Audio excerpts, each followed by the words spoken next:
भ्रुवौ भुग्ने किञ्चेद् भुवनभयभङ्गव्यसनिनी त्वदीये नेत्राभ्यां मधुकररुचिभ्यां धृतगुणं धनुर्मन्ये सव्येतरकरगृहीतं रतिपतेः प्रकोष्ठे मुष्टौ च स्थगयति निगूढान्तरमुमे अहस्सूते सव्यं तव नयनमर्कात्मकतया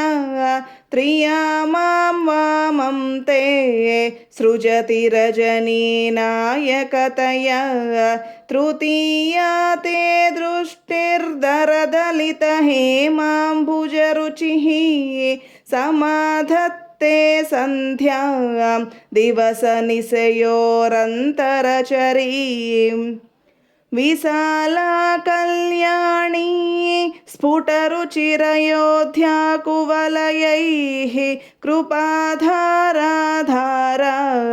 किमपि मधुरा भोगवतिका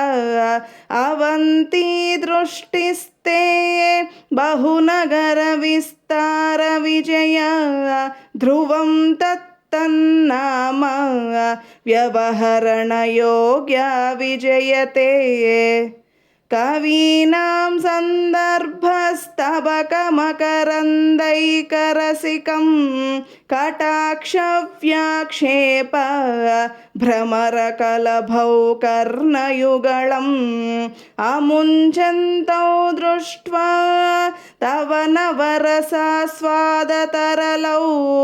असूया संसर्गादलिकनयनं किञ्चिदरुणम्